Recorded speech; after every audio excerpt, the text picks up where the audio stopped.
အားလုံးပဲမင်္ဂလာပါကျွန်တော်ကိုတက်ဆိုး channel ကနေပြီးတော့ပြန်လည်ကြိုဆိုပါရစေကျွန်တော်ဒီနေ့ Brentford နဲ့ Man United အသင်းပွဲစဉ်နဲ့ပတ်သက်ပြီးပွဲကြိုသုံးသက်ချက်လေးလုပ်ပြပါမယ်အဲ့တော့ဒီတစ်ပတ်ကတော့ကျွန်တော်တို့ကစနေအစောဆုံးပွဲနဲ့စပြီးဖွင့်ရမှာပါစနေနေ့6 နာရီမြန်မာစံတော်ချိန်ပရိသတ်အကြိုက်တင်မှာအခုလိုရာသီဥတုနဲ့ဆိုရင်တကယ်ပရိသတ်အကြိုက်ပွဲစဉ်လို့ပြောလို့ရတဲ့အနေဒါပေမဲ့တခုတော့ရှိတာကျွန်တော်ကအဲ့လိုမျိုးဘယ်လိုပြောမလဲလူမအိတ်တဲ့အချိန်တွေပေါ့ကျွန်တော်မြန်မာစံတော်ချိန်နဲ့ဆိုရင်လူမအိတ်တဲ့အချိန်တွေလူတွေအဲ့လိုနုံနုံကြွကြွတက်ကြွကြွရှိတယ်ခက်စောစောပွဲစဉ်တွေကန်လို့ရှိရင်အများနဲ့ရလက်ကတိတ်ပြီးတော့မကောင်းတတ်တဲ့အစင်လာလေးတခုတော့ရှိတယ်အဲ့လို6နာရီတို့7နာရီခွဲတို့9နာရီခွဲတို့ကန်လို့ရှိရင် Man United တဲ့နည်းနည်းတော့လဲအစင်လာလေးတော့ရှိရပါဒါပေမဲ့ဒီတစ်ပတ်မှာတော့ဒါကိုချိုးပြတ်နိုင်မယ်လို့တော့ကျွန်တော်အနေနဲ့အများကြီးမျှော်လင့်ပါတယ်အဲ့တော့ဒါကျွန်တော် Brentford နဲ့ကစားရမယ်လက်ရှိချိန်ဒီ9ပွဲကစားပြီးတဲ့အချိန်မှာ2ပွဲနိုင်တယ်1ပွဲတည်2ပွဲရှုံးတယ်9ပွဲ9မှတ်အဲ့တော့ရလက်ပိုင်းရကြည့်ရင်ရန်ဆိုးလားဆိုရလက်ကတော့အရင်မဆိုပရိသတ်တွေတချို့ပရိသတ်တွေအားမရကြတာကျွန်တော်အပါဝင်ပေါ့နော်တချို့တော်တော်များများအားမရကြတာကတော့ကျွန်တော်တို့ result တက်စားလို့ရှိရင်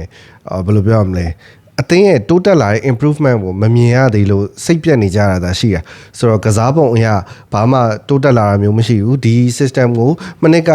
ကျွန်တော်တို့ရာသီစပြီးတိတ်မကြခင်လောက်တည်း November လောက်ကလေးဆော့လာတယ်တရားဒီလုံးပြီးတယ် pre season ပြီးတယ်အခုဒီဘက် November တစ်နှစ်ပြည့်တော့မယ်ဒီကာလအထိမှာကျွန်တော်တို့ဒီ system နဲ့တစားအသားကျလာတယ်အသားကျသွားတာမဟုတ်တော့အသားကျလာတယ်ဆိုတဲ့ခံစားချက်မျိုးလေတိတ်ပြီးတော့မခံစားရဘူးအဲ့တော့ result တွေရကြည့်လိုက်လို့ရှိရင်လည်းနီးပြကိုယ်တိုင်လည်းတကယ် United တမိုင်းတစ်လျှောက်မှာအဆိုးအဆုံးနီးပြဆိုရဲစံချိန်မှတ်တမ်းတွေရလက်တွေနဲ့မျိုးစုံနဲ့ရင်ဆိုင်နေရတယ်ပြီးတော့ကျွန်တော်တို့နှစ်ကတစ်နှစ်လုံးမှာ Premier League back to back နိုင်ပွဲတစ်ခါမှမရဘူးသေး back to back ဆိုနှစ်ပွဲဆက်တိုက်ပေါ့ Premier League မှာနှစ်ပွဲဆက်တိုက်တစ်ခါမှမနိုင်သေးဘူးနောက်တော့ကျွန်တော်တို့ဒီရာသီအထိလည်းအဲ့ဒီဆိုင်ကျန်အခုဒီမရသေးဘူးပေါ့နော်ဆိုတော့အသင်းကြီးတဲ့အနေနဲ့ Premier League မှာနှစ်ပွဲဆက်တစ်ခါမှမနိုင်ဘူးဆိုတာတော်တော်လေးကြောက်ဖို့ကောင်းတဲ့ record တွေထဲမှာပါတယ်ဆိုတော့ဒါဒီနေ့ပွဲစဉ်ကကျွန်တော်တို့ဒါကိုဖြည့်ဖြတ်ဖို့အတွက်ဆိုအကောင်းဆုံးအခြေအနေပဲအဲ့တော့ကျွန်တော်ပြိုင်ဘက် Brentford အသင်းဘက်ကိုတစ်ချက်ကြည့်ရအောင် Brentford ကဒီရာသီမှာအဝေးကွင်းပွဲစဉ်အကုန်ရှုံးတယ်အဝေးကွင်းပွဲစဉ်မှာသူတို့ Nottingham Forest နဲ့ကန်နဲ့ရှုံးတယ် Sunderland နဲ့ကန်နဲ့ရှုံးတယ်ပြီးခဲ့တဲ့ဘက် Fulham နဲ့ကန်နဲ့ရှုံးတယ် Fulham နဲ့ပွဲဆိုဂိုးတွေဒီထက်တောင်ပြတ်တော့မလို့ကျွန်တော်ကြည့်လိုက်ရတဲ့ပွဲပေါ့နော်ကျွန်တော်ကြည့်ရတော့ Nottingham နဲ့ပွဲကြည့်ရပြီးခဲ့တဲ့ဒီ Fulham နဲ့ပွဲနောက်ဆုံးပွဲပေါ့တနာရီခွဲပွဲကျွန်တော်ကြည့်ရအဲ့တော့ Fulham နဲ့ပွဲမှာဆိုဒါ Muniz တို့ဘာလို့ Fulham အထိသွားတော့မလို့ Fulham တဲ့ဆိုတော့ Brentford ကဆိုလို့ချင်တာခန်းစစ်တော်တော်လေးစိုးတယ်ဂိုးတွေလည်းဗီလာနဲ့ပွဲရလွဲလို့ရှိရင်ကျန်တဲ့ပွဲစဉ်တွေကဂိုးတွေလည်းခဏခွင့်ပြုရတယ်ဆန်နာလက်နဲ့ပွဲဆိုလဲသူတို့နောက်ကျတဲ့မှာပွဲပြီးကန်ဒီနောက်ဆုံးမိနစ်တွေကြာမှအနိုင်ဂိုးတွေခွင့်ပြုပြီးရှုံးတယ်အဲ့တော့အဝေးကွင်းပွဲစဉ်တွေအကုန်ရှုံးသားပေမဲ့အိမ်ကွင်းမှာကျတော့လေသူကရလက်ပြန်ကောင်းပြန်အိမ်ကွင်းမှာကျတော့ဗီလာ1စီးနဲ့နိုင်တယ်ချက်စီးနဲ့ပွဲမှာတူတည်ကြတယ်အဲ့တော့နောက်ဆုံးမိနစ်မှာသူတို့ခြေပါကိုပြန်ရတယ်ပေါ့ဆိုတော့အိမ်ကွင်းမှာကာရာဘောင်ကပ်အပါဝင်ဆိုရင်အိမ်ကွင်းမှာတော့သူတို့မရှုံးထားသေးဘူးပေါ့ကာရာဘောင်ကပ်မှာလည်း Aston Villa နဲ့ပွဲမှာမိနစ်90 1-1ကြာပြီး penalty အဆုံးဖြတ်နဲ့တက်တယ် Premier League မှာလည်းနှစ်ပွဲကစားတဲ့အချိန်မှာတစ်ပွဲနိုင်တစ်ပွဲတည်အဲ့တော့ရလက်ပိုင်းရကြည့်လို့ရှိရင်အိမ်ဝင်းမာကျော်တယ်ပေါ့ Brentford ကအရင်တုန်းကတော့ strong ဖြစ်တဲ့အသင်းမျိုးမဟုတ်ဘူးဘာလို့လဲဆိုတော့နီးပြ Thomas Frank နဲ့ကြတော့တို့ကအရင်လမိုင်းကပ်ပြီးတော့6နဲ့9နဲ့လက်တွဲပြီးတော့တကယ်တန်းတက်လာတဲ့အချိန်ကနေ Premier League level ထိကိုတစ်ဆင့် upgrade မြင့်ပေးခဲ့တယ်ဒါပေမဲ့ဒီရာသီမှာတော့တို့တကယ်ဆိုးဆိုးဝါးခါပြတ်တဲ့ရာသီလို့ပြောလို့ရတယ်ဘာလို့လဲဆိုတော့ကွင်းလေယာနော်ဂတ်ကို Arsenal ကိုပေးတယ်အမ်ဘွဲဘိုကို Man United ကိုပေးတယ် Wisa ကို Newcastle ကိုပေးတယ်နီးပြ Thomas Frank ကို Spurs ကိုပေးတာတယ်ဆိုတော့တကယ်ထောက်တိုင်နေရမှာတကယ်ထောက်တိုင်မှာလို့ပြောလို့ရတဲ့လူတွေအကုန်လုံးရုံခါတာဒါတော့ဂိုးသမားကလည်း Leverkusen ကို flag gan လည်းပြောင်းသွားသေးတယ်အဲ့တော့ဒီနေရာမှာအစားဝင်လာတဲ့ကစားသမားတွေအနေနဲ့အတိုင်းအတာတစ်ခုတည်းကအချိန်ပြန်ယူရမှာပေါ့ကစားသမား quality ကဒီလောက်ကြီးကွာနေရမျိုးတော့မဟုတ်ပါဘူးတိုက်ဆက်ကလွှဲရင်ပေါ့ဥမာဂိုးသမားကက်လာဟာဆိုလို့ရှိရင်ဒါ flag gan နဲ့ဆိုရင်ပိုကောင်းတဲ့ဂိုးသမားလို့ယူဆခြင်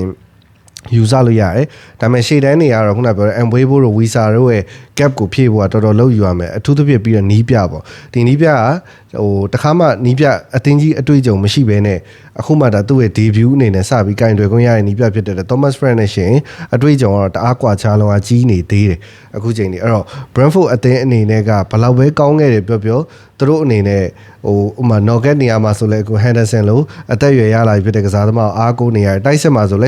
ဲသူတို့ဒီ Udra ပေါ့ဘုံမောက်တင်ကနေခေါ်ထားတဲ့စံချိန်တွေပြောင်းရွှေ့ခြင်းနဲ့ခေါ်ထားတဲ့ဒီလိုမျိုးကစားသမားတွေပြန်ပြီးတော့တီဆောက်နေရတယ်အော်တိုက်စစ်မှာတော့သူတို့ကအဲဂျာမန် Shade ဆိုတဲ့ကစားသမားလေး Chelsea နဲ့ပွဲမှာဂိုးသွင်းသွားအဲကစားသမားလေးကတော့တော်တော်လေးကောင်းတယ်ဒါ NA ပြုတ်နိုင်တဲ့ကစားသမားတွေမှာပါတယ်အဲ့တော့ Brentford ရဲ့ကစားပုံအရကျွန်တော်ပွဲကြီးကြည့်ရသလောက်ဆိုရင်တို့က United နဲ့ကစားပုံဘယ်လိုပြောမလဲ basic principle တော့တော်တော်လေးနီးစပ်တယ် တို့က5 back 3 back အဲ့ဟာကို on the ball off the ball နှစ်မျိုးလုံးမှာ transform လုပ်ပြီးကစားရတယ်ဆိုတော့ on the ball အခြေအနေမှာ3 back ပြောင်းတယ် wing back တွေကတိုက်ဆက်လိုက်တယ်ပြီးသွားလို့ရှိရင် off the ball အခြေအနေဆို wing back တွေက full back အနေနဲ့ပြောင်းပြီးတော့တကယ်ကို solid central defense 3ယောက်နဲ့ဒီကွင်းလယ်တွေကလူတစ်ယောက်ကပါအပေါ်ထပ်ပြီးတော့ low block ကို solid ဖြစ်ဖြစ်နဲ့ကစားရတယ်ဒါပေမဲ့တို့အရင်စနစ်မကြသေးလို့လာတော့မသိဘူးဂိုးကတော့ Aston Villa နဲ့ပွဲတက်မှာ Premier League မှာဂိုးရဖို့အရင်ခန့်နေတဲ့ Villa နဲ့တပွဲရလွဲလို့ရှိရင်ကျန်တဲ့ပွဲစဉ်တွေအကုန်လုံးမှာတော့ဂိုးကအလှပေးနေရတော့မယ်ဆိုတော့ Man United အသင်းဘက်ကိုကျွန်တော်ပြန်ကြည့်မယ်ဆိုရင်ဒီနေ့ပွဲစဉ်ဂိုးသမားနေရာကနေကျွန်တော်စပြောမယ်ဆို Lemans เนาะကျွန်တော်ရဲ့ဆန္ဒလာမယ်ပွဲထွက်ကစားမလားကျွန်တော်အနေနဲ့ဆိုရင်တော့ကစားတင်နေပြီလို့ထင်တယ်အဲ့တော့တချို့တွေကတော့နီးပြပညာပြတယ်ဘာညာဆိုပြီးပြောကြတာလည်းရှိတာပေါ့ဒါလည်းကိုမမြင်ရတဲ့ site bet ဖြစ်နေတော့ကျွန်တော်အနေနဲ့အများကြီးတော့လည်းမဝေဖန်ချင်ပါဘူး Brenda ကကြတော့လည်းညီကိုတို့သိတဲ့အတိုင်းပဲဒါ Chelsea နဲ့ပွဲမှာ तू က Brenda ရဲ့ level ကကြတော့ဒီလောက်ပဲဗျသူ့ကိုလည်းအများကြီးအပြစ်မတင်ချင်ဘူးတဲ့မှာ तू ကဟိုကျွန်တော်တို့က Onana တော့ expect လုပ်တယ်ဆိုတာ Onana ကလုံးလို့ရတဲ့လက်စွမ်းမျိုး Inter Milan တို့ Ajax တို့မှာရှိခဲ့တဲ့အတွက်ကျွန်တော်တို့ကလုပ်ခဲ့တာဗျ Brenda ကကြတော့ तू ရောက်ကြတဲ့ကလည်းအရန်ကိုသမားအနေနဲ့ရောက်လာတာဆိုတော့တအားကြီးလည်းမမျှော်မှန်းချင်အောင်သူ့ကိုလည်းဆိုတော့ Chelsea နဲ့ပွဲမှာဆိုရင်ကျွန်တော်ဆက်ပြီးကနေ2ဂိုးပေးရတယ်တကူကတော့ offside ဖြစ်လို့ပေါ့နော်အဲ့ဟိုဂိုးပေးလိုက်တဲ့ချာလိုဘိုင်းခေါင်းတိုက်ဂိုးမှာဆိုရင်တိုက်သွားရလဲတော်တော်လေးကောင်းပါတယ်ဒါပေမဲ့ဂိုးသမားအနေနဲ့ဆိုလဲတကယ်ကိုလုံးဝမတ်တက်ပဲကြံခဲ့တဲ့ပုံစံမျိုးတွေတွေ့ရတယ်အဲ့တော့ကျွန်တော်ကတော့ဂိုးသမားအသစ်ကလေးနဲ့နည်းနည်းရင်ခုန်ကြည့်တဲ့နယ်လို့ထင်တယ်နောက်လာမဲ့ဒီ Brentford နဲ့ပွဲပြီးသွားလို့ရှိရင် Sunderland နဲ့အိမ်ကွင်းကပွဲစဉ်တစ်ဟိုဂိုးသမားအတွက်ဆိုရင်ပထမဆုံးအိမ်ကွင်းပွဲစဉ်တစ်ဖြစ်လာမှာအဲ့တော့ဒါပြီးရင် international break ဝင်ပြီးတော့ကျွန်တော်က Liverpool နဲ့ Anfield ကိုသွားရအောင်ဆိုတော့ဒီဂိုးသမားအတွက်ကို Liverpool နဲ့ပွဲစဉ်နေနီးတဲ့အချိန်ကြာမှာပွဲထွက်တာမျိုးထက်စားလို့ရှိရင်ဒီလိုပွဲစဉ်မျိုးမှာအခွင့်အရေးပေးလိုက်တာပို့ပြီးတော့သူ့အတွက်ကောင်းမယ်လို့ကျွန်တော်ထင်တယ်ဆိုတော့ဆန်းပြီးတော့တုံးကြည့်တဲ့နေပေါ့ပရိသတ်တွေလည်းမြင်ရတာပေါ့အဲ့တော့ဂိုးသမားနေရာမှာတော့သူ့ကိုလိုအပ်တယ်ပြီးတော့နောက်တစ်ချက်က Brentford ဒီအမြင်ဘောကိုတော်တော်လေးအားပြုကစားပြီး set piece တွေကိုကောင်းကောင်းအသုံးချတတ်တဲ့အသင်းဖြစ်တဲ့အတွက်ကျွန်တော်တို့ area jewel လိုအပ်တယ်အဲ့တော့ကျွန်တော်အနေနဲ့ဆိုရင်တော့ယူရို3တာထက်စားလို့ရှိရင် Maguire fitness ပြည့်နေတဲ့အချိန်မှာ Maguire နဲ့ Delete နဲ့ကျွန်တော်ကြိုက်တာကတော့ယူရိုပေါ့လေဒါပေမဲ့နီးပြကတော့ Shaw ကိုပဲဆက်ပြီးသုံးမယ်တဲ့မှာ Shaw က Chelsea နဲ့ပွဲမှာတော့ကောင်းပါတယ် Chelsea နဲ့ပွဲမှာကောင်းတယ်မကောင်းတာအဲ့အရှိ Man City နဲ့ပွဲပေါ့ဆိုတော့နီးဟိုဖြစ်လာနိုင်တဲ့ပွဲထွက်လူစင်းကတော့ကျွန်တော်ကဟို Maguire ရဲ့ Delete က Shaw ရဲ့ဖြစ်မယ်လို့ကျွန်တော်ထင်တယ်ဒါပေမဲ့အဲ့လိုမဟုတ်ဘူးဆိုရင်လည်းယူရိုသုံးပြီးတော့ Maguire နဲ့ Dylan နှစ်ယောက်တည်းတစ်ယောက်ကိုသုံးတာမျိုးလည်းဖြစ်နိုင်တယ်ဒါပေမဲ့ကျွန်တော်ကတော့အဲ့လို area jewelry မှာအမြင်ပေါ်အားသာချက်တွေမှာပိုကောင်းတယ်ခေါင်းကြီးကိုတော့ပိုပြီးသုံးစီခြင်းတယ်ဆိုတော့နောက်တန်းတော့ကျွန်တော်အဲ့3ယောက်ကိုပို့ပြီးသဘောကျတယ် win back နေရာမှာတော့အမှန်တိုင်းပြောရင်ကျွန်တော်ဒိုဂူတော့တော်တော်လေးစိတ်ထဲမှာတော့စိတ်ညစ်နေပြီပေါ့နော်စိတ်ကုန်နေပြီဖြစ်တဲ့အတွက်ကျွန်တော်ကတော့ဘန်လီနဲ့ပွဲမှာတော့ဘေဂျန်မှာ left wing back အနေနဲ့ကစားတဲ့ Dalot ရှိတယ်ဆိုတော့ Dalot တာ fitness အရာ ready ဖြစ်နေမယ်ဆိုရင်တော့ Dalot ကိုပြန်သုံးတာပို့ပြီးအောင်အဆင်ပြေမလားလို့ကျွန်တော်ထင်မိတယ်ဆိုတော့လောလောဆယ်ကျွန်တော်တို့အတင်ရဲ့ wing back ကလူအင်အားများနေတယ်ဆိုရင်တကယ် wing back အနေထားမှာ sorry position ရကြည့်လို့ရှိရင် Mazraoui ရဲ့Ahmed Diallo ရဲ့ Dalot ရဲ့ Dogu ရဲ့ဒီ၄ယောက်ထဲမှာဆို Dalot ကလောလောဆယ်ဒီဟာဒီ performance အရာဆိုအကောင်းဆုံးလို့မျိုးတော့ပြောလို့ရတယ် Mazraoui ကလည်းပြန်လာတယ်ဟိုကြန့်ခိုင်မှုကောင်းပြီးတော့ဒဏ်ရာကနေပြန်လာတယ်ဒါပေမဲ့သူ့ရဲ့အကောင်းဆုံးနေရာအဲ့ win back ဖြစ်တယ်လို့တော့ကျွန်တော်တယောက်တည်းအနေနဲ့ဆိုတော့မခံစားဘူးကျွန်တော်ကတော့ तू ကအဲ့လိုတွဲလုံးလေးနဲ့ bit of play ဆော့တယ် inverted full back အနေနဲ့ဆော့တဲ့အပိုင်းမှာအားတာပြီးမဲ့လေသူ့ရဲ့အကောင်းဆုံးပုံစံဟိုငကို Ruben Amorim ရောက်ခါစားဆော့တယ်ဒီ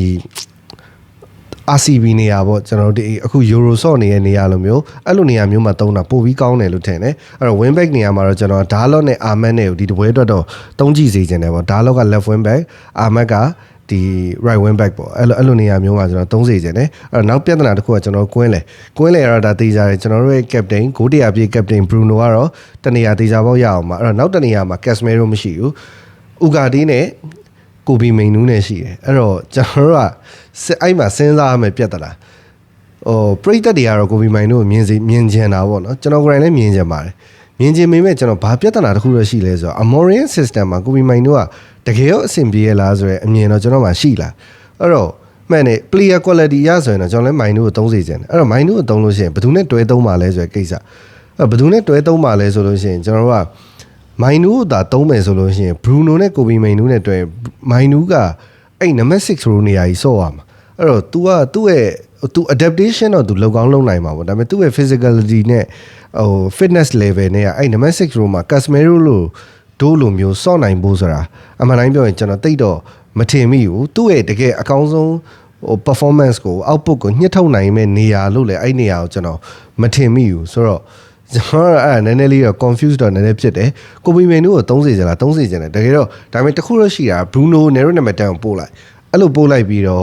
့ကျွန်တော်တို့ကကိုဘီမိန်နူးနဲ့ဥကာဒေးနဲ့ဆိုရင်ဘယ်လိုမျိုးဖြစ်မလဲပေါ့ကျွန်တော်မှတ်မှတ်ရ Amorim system မှာကိုဘီမိန်နူးကွဲလဲမှာကစားပြီးအဆင်ပြေခဲ့တာမနှစ်ကသူရောက်ပြီးတော့ Ipswich နဲ့ပွဲပြီးတော့ဒုတိယမြောက် Premier League ပွဲ Everton ကို4ဂိုးပြတ်နဲ့နိုင်တဲ့ပွဲစဉ်မှာအဲ့မှာ Rashford 2ဂိုးသွင်းတယ်အာမက်လာမသိဂိုးတွေအများကြီးဖန်တီးရဗျဆိုတော့အဲ့ပွဲစဉ်မှာဆိုရင်ကျွန်တော်ကွဲလဲမှာ Bruno က Nero နံပါတ်10မှာ Casemiro နဲ့မိုင်နူးနဲ့ကွင်းလဲမှာဆော့သွားတာဆိုတော့အဲ့တုန်းကတော့တော်တော်လေးအဆင်ပြေတယ်အဲ့ဒါလွဲလို့ရှိရင်တော့ကိုဘီမိုင်နူးကွင်းလဲမှာအဆင်ပြေတာကျွန်တော်တပွဲမှမတွေ့ရတော့ဘူးသူတချို့ပွဲစဉ်တွေဂိုးသွင်းလို့ရှိရင်တော့အဲ့လို false 9နေနဲ့ဆော့ဒါမှမဟုတ် Nero နံပါတ်10နေရာမှာဆော့ပြီးတော့ဟိုခြေစွမ်းပြတာမျိုးပဲတပွဲစားနှစ်ပွဲစားတွေ့ရတယ်ဆိုတော့ကွင်းလဲမှာကိုဘီမိုင်နူးကနေရာများထပ်ပြအောင်မလားပေါ့ Man City နဲ့ပွဲမှာတော့ Ugarte Bruno သုံးတယ်ဆိုတော့ကျွန်တော်ထင်တယ်ဒီပွဲကအဝေးကွင်းလဲဖြစ်တော့ကိုဘီမိန်နူးကိုမြင်ကျင်နေပေမဲ့လည်းဥကာဒေးကို3လဒါမျိုးလည်းဖြစ်ကောင်းဖြစ်နိုင်တယ်ဆိုတော့ကိုဘီမိန်နူးကတော့ချက်စီးနဲ့ပွဲလိုမျိုးဟို10ယောက်အိမ်ဝင်းနဲ့ကိုဘက်ကတိုက်နေရတဲ့ပွဲစဉ်မျိုးမှာတော့မှ3-4မိနစ်ပဲဆော့ရတာဆိုတော့ကျွန်တော်ထင်တယ်အနာဂတ်အားဖြင့်လည်းတိတ်တော့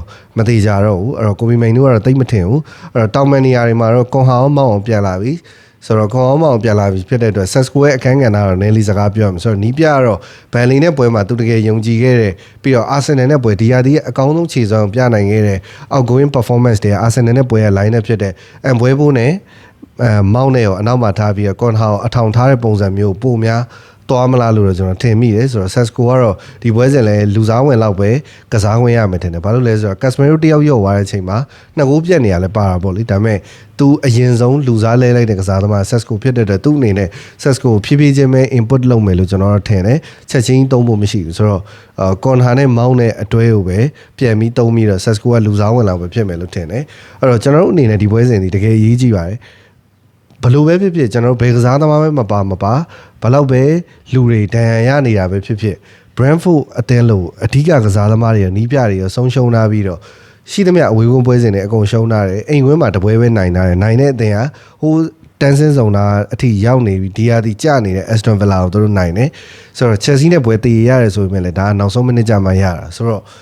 ကျွန်တော်တို့အသေးအနေနဲ့ back to back နိုင်ဝင်မရတနစ်ကျော်ပြီအခု Eric Ten Hag ဒီ FA Cup ပြပြီးရာသီမှာရောက်တဲ့ Euro တို့ Materazzi တို့ Delete တို့เนาะပြီးတော့ဒီ Dogu တို့အခုဒီရာသီရောက်လာတဲ့ Conha တို့ Mbeumo တို့ဒီကစားသမားတွေက Man United မှာ Premier League နှစ်ပွဲဆက်နိုင်တဲ့အရာတာတခါမှမရဘူးသေးဘူးအဲ့တော့ဒီအချိန်ဒီအခွင့်အရေးကောင်းပဲကျွန်တော်တို့ဒီမှာနိုင်ပွဲမဖြစ်မနေယူရမယ်ဆန်နာလက်နဲ့အိမ်ကွင်းပွဲနိုင်ပွဲထပ်ယူပြီး၃ပွဲဆက်နိုင်ပွဲနဲ့ momentum ပေါ့ကျွန်တော်တို့အတင်ရဲ့အဓိကပြဿနာအခုအဲ့ဒါဖြစ်နေတာကျွန်တော်တပွဲလောက်နိုင်တယ်ပြီးရင်တည်ကြပြန်ကြပါပြီးရင်ရှုံးမျိုးကတပွဲလောက်ပြန်နိုင်ပြီးရင်တပွဲလောက်တည်ကြနှစ်ပွဲလောက်ကပြန်ရှုံးအဲ့လိုမျိုးဖြစ်ပြီးတော့အချိန်ကမရလာဘူးဖြစ်နေတကယ်တော့ဟိုတချို့မနစ်ကရာဒီမှာအောင်မြင်သွားတဲ့အသင်းတွေဆိုတာဥမာပေးပြီးကြည့်ရင် Chelsea ဆိုရင်ရာသီစအရန်ကောင်းတယ်သူတို့နှစ်တွေပါတယ်ဖြစ်သွားတယ်စိုးတဲ့အချိန်လဲတအားဆိုးသွားတယ်ဟုတ်ပြီဆိုးပန်းဝင်ငန်းကြီးကြတော့တောက်လျှောက်ပြန်နိုင်ပြီးတော့ဆွဲတင်သွားဥမာ Pochettino နဲ့ကျွန်တော်နဲ့ Eric Ten Hag FA Cup ရတဲ့ရာသီမှာဆိုလဲ Pochettino ဆိုရာသီအပိတ်10ပွဲမှာ9ပွဲလာဇက်တိုက်နိုင်တာကျွန်တော်တေချာတော့မမှတ်မိတော့အဲ့တော့ဆိုတစ်ချိန်တော့အောက်မှာရှိနေရကနေ